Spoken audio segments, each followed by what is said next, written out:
Hello, hello, hello! Welcome back to the Feel Good Factor. I'm Susmita Veganosaurus and I'm so glad you could join me here today.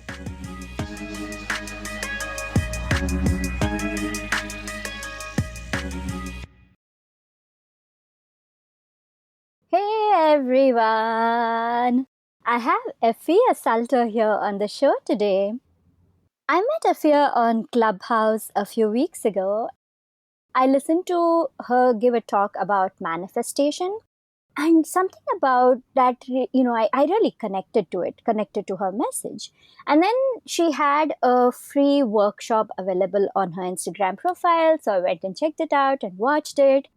And then from there, I had to sign up for her 5-day manifestation course, which is called Conscious Alchemy.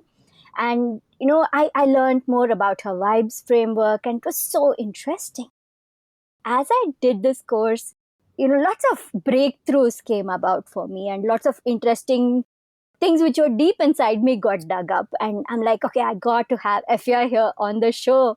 And she herself runs the Manifest Edit podcast, so you all should check that out.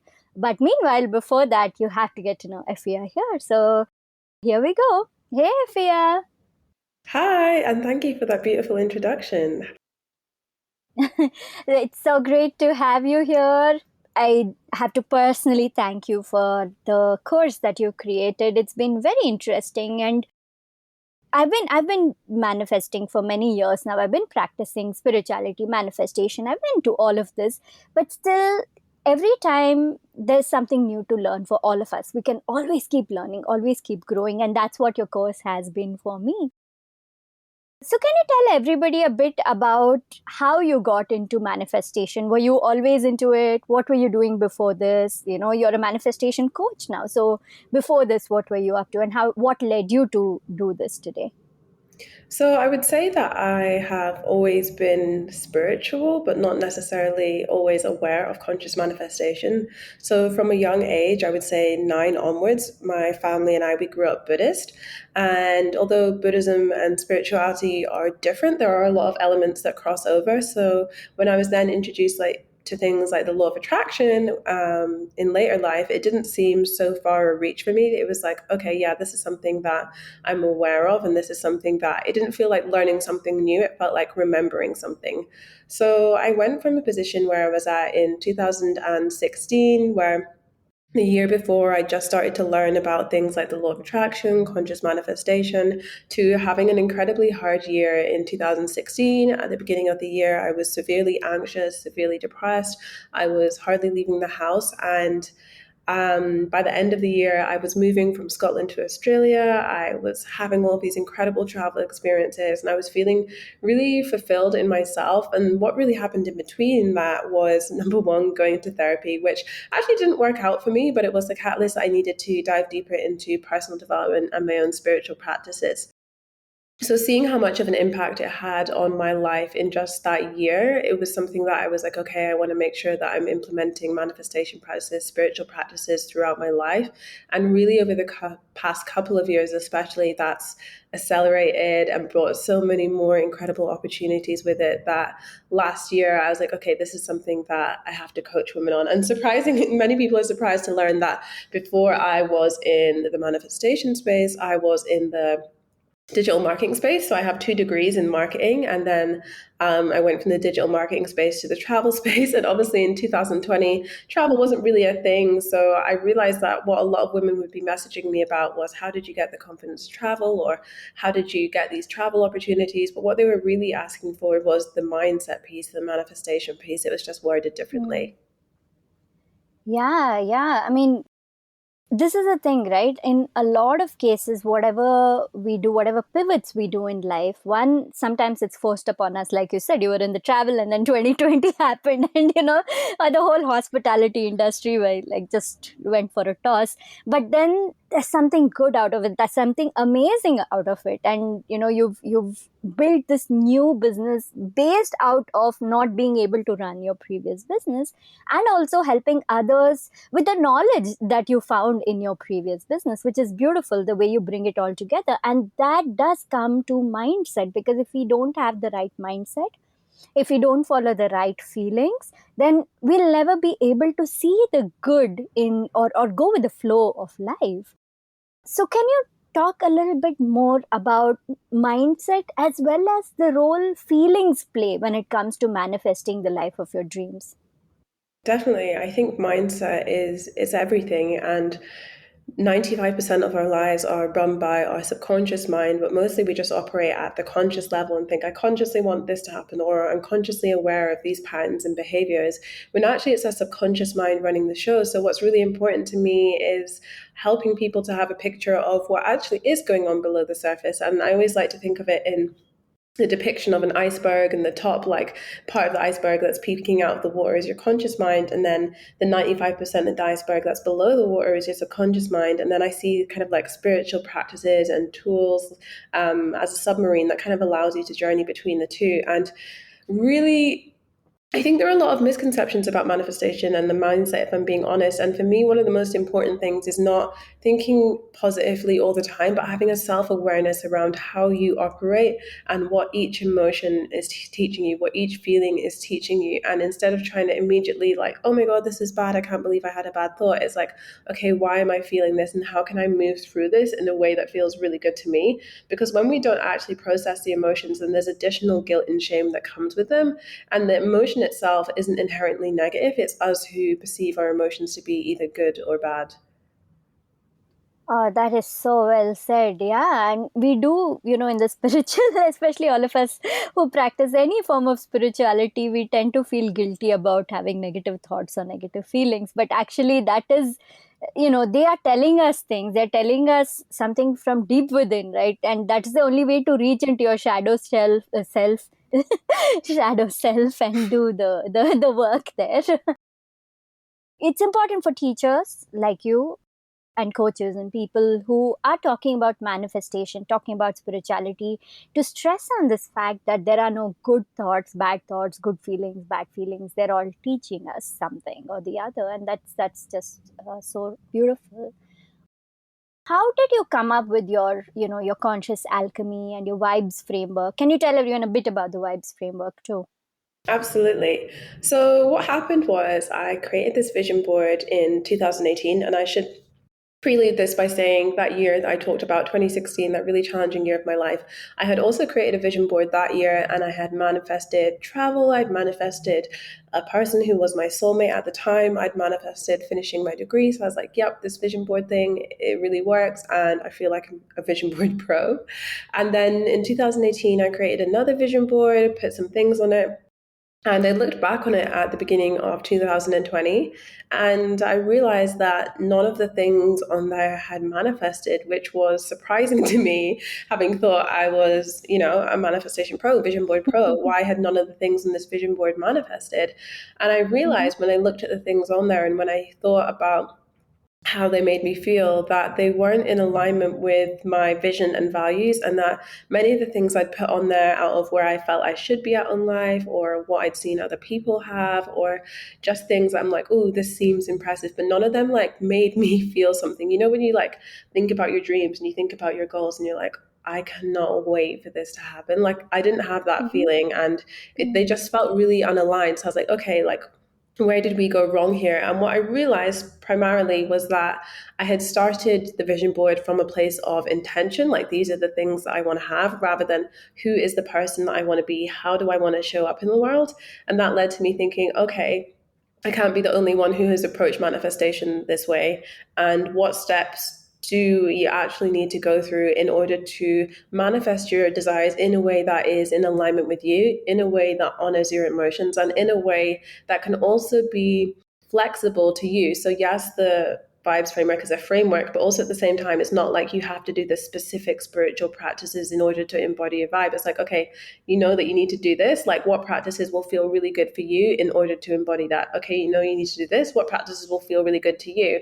And it's something that you dip in and out of all the time. Like one day you might be like, oh, I need a little bit more help setting powerful intentions. Another day you might think you need a bit more help around balancing your energy. So it's all around understanding your unique signature in the way that you show up in the world and how you can Mhm. express that in everything that you do. So for context, for anyone who doesn't know what the V.I.B.E.S framework is, there's 5 steps in this framework for effortless manifestation. And the first step is embodying the vibe of your next level self or of your highest self. That really looks at identifying your values and vision and getting super clear on what they are before moving into setting your powerful intentions. And you can make this even more powerful, knowing in mind what your values and vision are and checking your intentions for congruency. Like, is this in alignment with the vision I have for myself and the life I want to create? From there, it's energetic blocks and boundaries, which primarily looks at limiting beliefs, but also looks at clearing yourself out energetically, clearing physical space for the things you want to call in.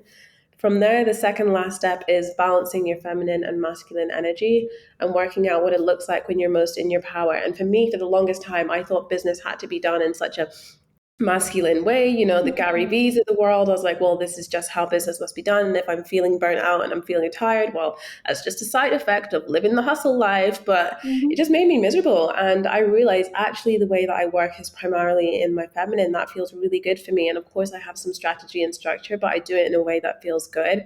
And then the final stage is surrendering the how, overcoming the doubts of, am I supported by the universe, God, source, whatever word you like to use. And also, doubts around, am I capable of making my desires happen? Am I worthy of having my desires? Do I deserve to have the things I want to play out? And all of these steps combined is magic, which is why I call the course Conscious Alchemy.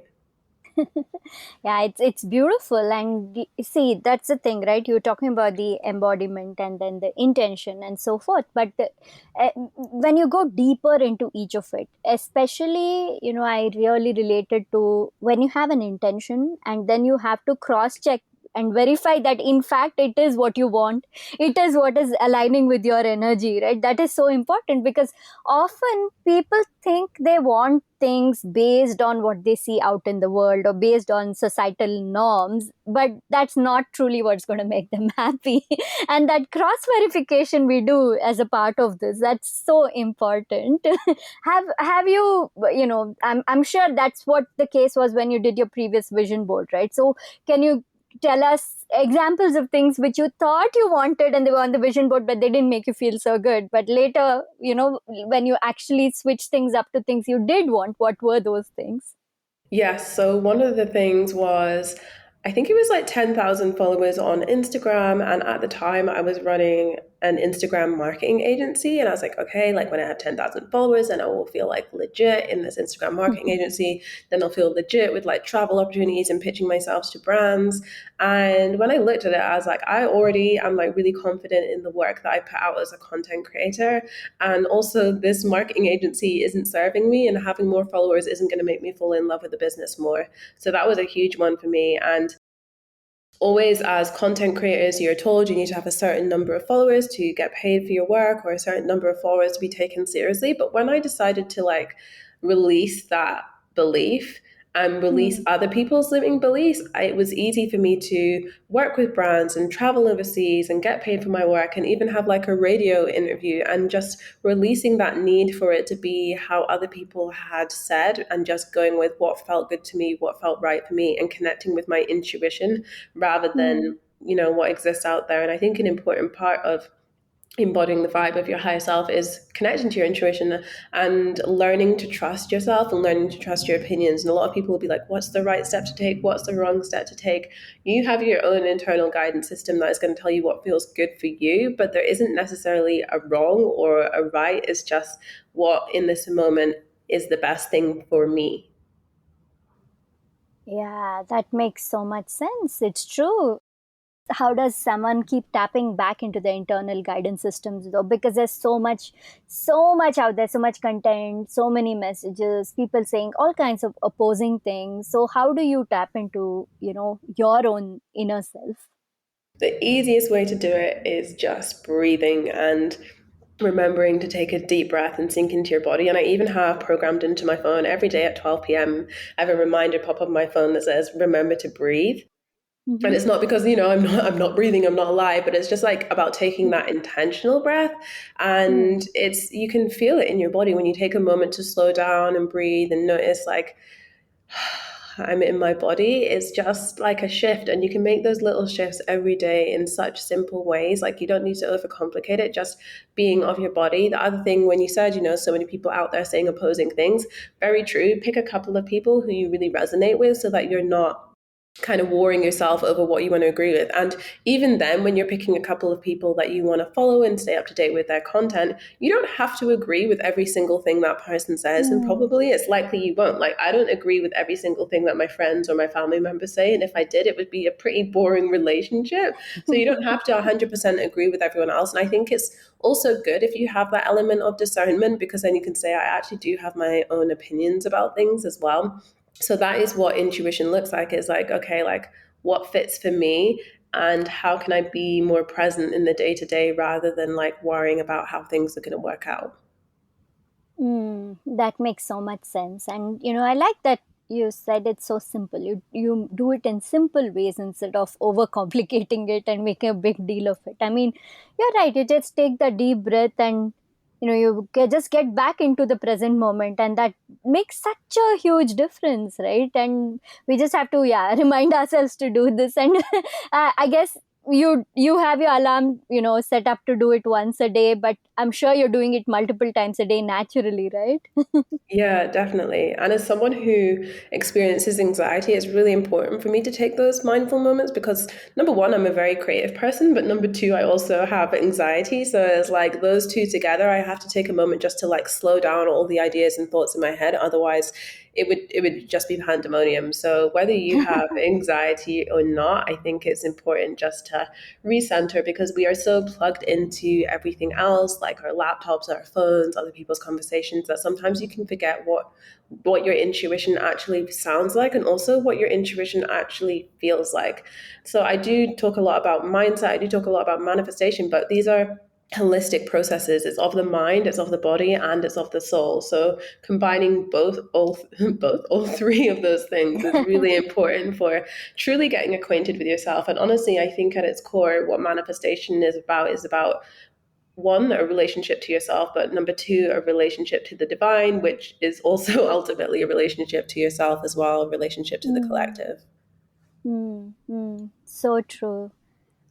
I think it's beautiful that you've understood this in such depth. So what made you want to start teaching it to others? Because that's another thing, right? We all learn things and we're good at following them, putting things into practice and things like that. But sometimes we're called to teach others these kind of things, which not everybody is. So what made you feel called to do that?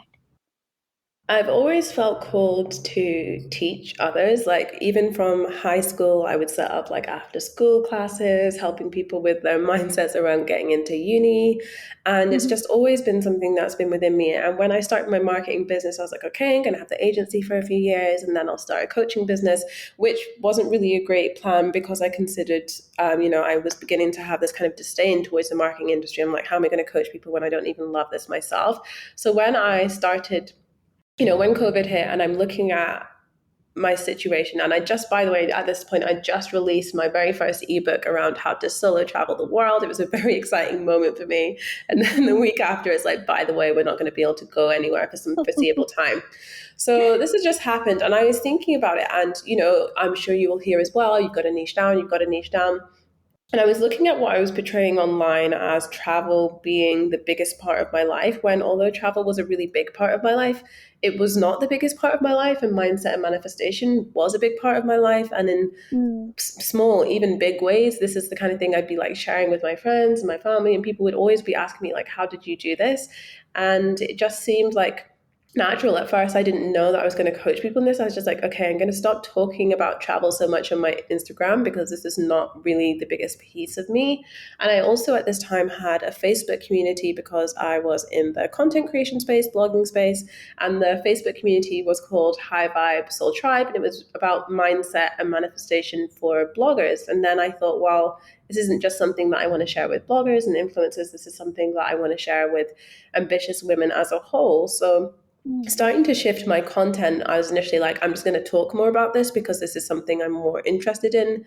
And then from there, when I started to get like loads of questions and content ideas, I was like, this is actually more than just a content shift. This is an entire lifestyle shift. And this is something that I really, really want to share with people, whether that be through community, coaching, courses, whatever. I just want to share it in a way that feels really inclusive as well, because something else I had noticed was in the coaching space is that, the main voices that you were seeing were typically either white males or white females who were cisgendered. And I thought that there needed to be a shakeup, because what I had learned from Mm. the travel space was that all these women messaging me about solo travel would be primarily Black women. And it wasn't just like, how did you travel to this country? But it's like, is it safe for me there? Is it okay for me to Mm. go there? How was your experience as a Black woman there? And I think when you don't see people who look like you at the table, you wonder whether you're invited, you wonder whether this space is for me. That's whether you're like Black, brown, any shade in between. And I really wanted to create a platform where I was not only sharing my message, but I was uplifting the message of others as well and sharing their messages too. Oh, that's beautiful, and it's so so needed. We definitely need multiple voices, and people with different experiences and backgrounds and different kinds of privileges that they have. There's so much there, right? And it's good that that's a very nice intention with which to have begun this. You said that, I'm meant to do this, and the shift is not just a content shift but a lifestyle shift, and the whole thing that you're doing. And when that shift happens, when we take those steps that we are meant to, really this is your path, the next step in your life, when that happens, there's a certain feeling that we have inside, this expansion. Can you explain that a little more to people so they can identify that, what I'm feeling right now, that is what it is, and I should be following it. Yeah. So I have to be honest, before that, yes, this is where I'm meant to be, there was terror. I was like, oh my God. I was working with a coach at this time, and I'd hired a coach to help me set goals around my marketing business. And every time I would show up to our calls, I would just be so upset, be really stressed out, really burnt out, and I would not be hitting the goals that we'd set. And it got to a point where I was showing up to a session, and my coach was just like, Fia, do you actually want to do this? And when she asked me that, I knew that I didn't want to do it. I just hadn't really allowed myself the permission to Mm. honestly answer that question. So I was like, no, I don't really want to be doing this business anymore. And she's like, okay, well, how would it feel if just for the next kind of few weeks you just didn't do anything with that business, you didn't post anything on that Instagram, you just allowed yourself some breathing room. And if you want to go back to it after your break, amazing. And if you don't want to go back to it after the break, then that's fine. I was like, oh my God, this is terrifying. But I was like, yeah, okay, I might as well just try it out and see. And that was at the beginning of 2020. And I've just never gone back. So I pretty much ghosted my own business. So at first that felt really scary because I didn't actually know what I was going to be doing next. I Mm. was also kind of cutting off an income source, which to be honest, it wasn't that consistent an income source, but I'd also just lost my part-time job due to COVID, and I was cutting off something that was potentially another income source. And after I'd made this decision was actually when I was getting more client inquiries than I'd ever had when I was fully going in the business. I would be getting emails like every other week, and I would be sending them to my competitor. I was like, I'm not doing this work anymore. You should Mm. go see this person. She's really good at what she does. And it was Mm. really challenging in a way to make those decisions, but it felt right for me because I was like, if I say yes to this, I'm saying no to myself. So ultimately what it comes down to is choosing yourself even when it's difficult, and knowing that when you begin to choose yourself more often, it becomes like a knowing. And I think it will feel different to different people, but for me it's just like yeah, this is right. And that Mm. this is right doesn't always mean this is easy. Yeah, that's true. But I also believe, and I don't know, you possibly experience this yourself too, where things fall into place a little more smoothly than if it is like you don't feel like you're going against the flow or against the grain. Though it may be difficult, you still feel like supported, right? When you're on that path where you're meant to be going. Yeah, absolutely. Although it can be challenging, it's like you're supported through this challenge, and you know that it's Mm. like is what was what you're meant to be doing. Mm. Yeah. As a part of your workshop, and generally even on your podcast and everything, you speak about how everybody knows about the law of attraction, but that's just only one of 12 different laws, right? So I didn't know about these different, I mean, by the name, each law, but yeah, they all felt right. And so can you explain a bit more about these laws? Because looking at things, law of attraction is very powerful, and I'm like you. The first time I watched The Secret, it felt like something, you said it exactly the way I felt. Like, it's something I remembered. It's like, oh yeah, I knew this all along, that kind of a thing. It was mind blowing in that way, but that's not enough. That's not the only thing that exists. So can you speak a bit about the rest of them? So there are many universal laws. Some people say 12, some people say 16. For me, I just go with the 12. But when Mm. many people are first introduced to conscious manifestation, they think, okay, just the law of attraction, because typically people are introduced through The Secret, either the documentary or the film. And it's really good to get acquainted with the law of attraction, but that misses out a lot of the equation, because it's not like you're just sitting at home thinking about how your life is going to change and then your life magically changes. You also need to do some things yourself. So there's also the law of action, which is taking inspired action in the direction of your desires. There's the law of polarity or duality that says with every up comes a down, right? So you'll hear the saying that with every level there's a new devil, which is like, yeah, you're going to become more successful, but that doesn't mean that your life is going to be completely devoid of challenges. And you'll always see people say like, well, that person's rich, they don't have any real problems. But rich people have problems too, they just have different problems. And in Mm. business, people still have problems. So you have to understand and be prepared for that, be prepared for the dualistic nature of life. We have the law of divine oneness, which is that we are all connected, the law of karma. There are so many different incredible universal laws, and it's really interesting to get acquainted with all of them rather than just the law of attraction, because it really helps you expand your view of manifestation, and it makes it seem not so almost narrow. It gives you like so many different elements to play with. Mm. Mm. When I started reading up a bit more about all these laws, there was something, but I felt like, oh no, it with law of attraction, you're like, okay, you're just sitting visualizing, and then turning into a magnet, and things are coming to you. That's the mindset, right? And yeah, and you trust that, yes, you take the action based on those feelings, or based on the visualization and things like that. But when you start reading up about these other laws, there's a feeling of like, oh no, I should be doing so much more, and that doesn't seem to be enough. So how do you kind of, because the important thing in all of this is feeling good, feeling joyful, not treating it as a chore, but actually just going with the flow and enjoying the process, right? Having fun with the process. So how do you study more about all these different aspects of things, but also not feel pressured or not feel anxious because of there are so many laws? That's a really great question. And I think it goes back to what we kind of touched on before about there not being a right or wrong way to manifest. It's just around what works for you. So although I have the V.I.B.E.S framework and I say, this is the way that I think is a good way to manifest, it's like, okay, what practices do I want to incorporate? And you may research on all the 12 universal laws, and then one specifically will speak to you, and that's one you want to do more research around. That's one you want to do more books around, read more books around, listen to more podcasts around. And that is what you have intuitively been drawn to, because that is an area you need to work on. So it's not about knowing everything, because we can never know everything. It's just intuitively allowing yourself to be guided to what you need to know or what you want to know, what feels really interesting to learn for you, what feels really fun and playful to learn for you, because it is about enjoying the process. And you're not going to be enjoying the process if you think I have to study for 10 hours every night just so I Hmm. memorize all the universal laws. That's not it. It's just be sure to know that it doesn't just end at the law of attraction, but that's not a bad thing. That means that there's so much more opportunities for you to play with. Hmm. Yeah. Okay. That's just so much of a better way to look at it. Look at all of them as opportunities, not as rules, that you have to follow.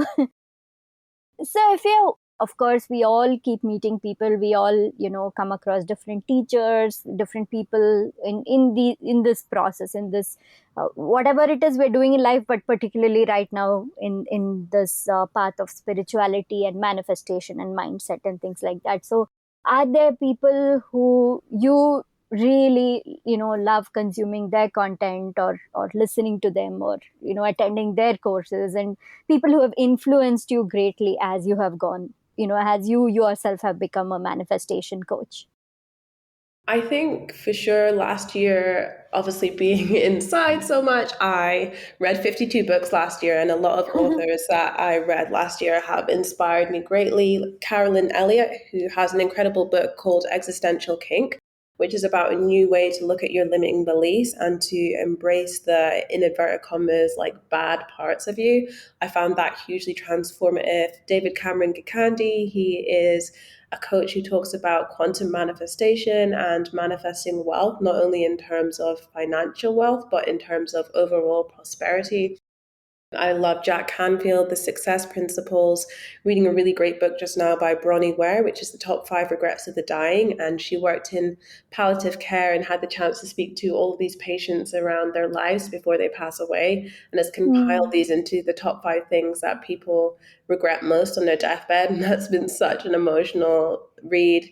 Deepak Chopra, so many people, and it's always changing, and I'm introduced to new people all the time. But yeah, those are some of my favorite books. I think I have a podcast episode about my top 10, but those are, my all times, and I could go back to those over and over again. And those have definitely changed the way that I see the world and the way I think. And I also listen to my own podcast. I listen to my Mm. own podcast on double speed because I forget what I've talked about like 3 months ago, 4 months ago. So it's good to Yeah. listen back and also see like, Mhm. oh yeah, you had an interesting point there, or wow, we've changed so much since then. I love hearing you say that. I mean, I totally relate to that and resonate. Like, I love listening to my own show too. And I feel like, yes, that means that's content, that content is helpful content. It's meant to help the world because it's helping you so much, so many times, right? A lot of times as content creators, I think when we put things out there, we are also using that as reminders for ourselves. Even the first time when we're writing it down or when we are recording that podcast episode, it helps clarify things for us, right? And it's just so beautiful. Totally, totally. Because you might have all these thoughts floating around in your head, but when you come to put it in a podcast episode, you're like, right, how can I make this make sense for other people? And in doing that, it makes more sense for yourself as well. That's again, I think a teacher, someone who's innately a teacher, thinks this way. It's been beautiful, Efia. It's a lovely conversation. It's so good to have you on the show and listen to all these insights from you. If you'd like to share anything else, before we close up, please do share with the audience, as well as let everyone know, where they can connect with you, how they can follow you, and such. Yeah, the final thing I would probably say is the work I do is all around helping people manifest their extraordinary life. And the very first step of that is shifting your perspective to knowing that if you want to manifest an extraordinary life, have all these extraordinary things, that first you need to see yourself as an extraordinary person. So really acknowledge how far you've come in this life already, how many incredible things you've already achieved, how many lives you've touched, whether that's your friends, your family, people in your business. Just acknowledge what you've done already and really look forward to where you're going next in this journey, because it is an epic, epic ride. But never forget to acknowledge those daily wins, those hourly wins, those minute by minute wins, because blink and you'll miss them. Thank you. That's just so beautiful. Thank you so much for that. So, how can everybody connect with you? Where can they find you, follow you, etc.? So the best way to probably find me is over on Instagram, which is Efia Sulter _. You can check out my podcast, The Manifest Edit, and I also have a free retreat, which will be talking about the V.I.B.E.S framework that we discussed on the podcast, and we'll leave a link for that in the show notes as well. I'm excited about the retreat. I'm all signed up. I know I won't be able to attend live, but yeah, I know you'll have the videos on the group for me to catch up with later and everything. So it's very, very exciting. Well, thank you so much for being here, Efia. It was lovely chatting with you. You too. Bye. Hey, lovely people. If you enjoyed this episode, you are totally gonna like everything I send in my Feel Good Tribe newsletter. I send out emails once or twice a month with secret stories, fun updates, life and business tips, vegan guidance, and so much more. Go to my website veganosaurus.com, that is veganosaurus.com, and scroll down right to the bottom to be able to sign up to the newsletter. Thank you so much for listening to this episode of The Feel Good Factor. I'm Susmita Veganosaurus, and I'm looking forward to talking to you again very soon. Bye!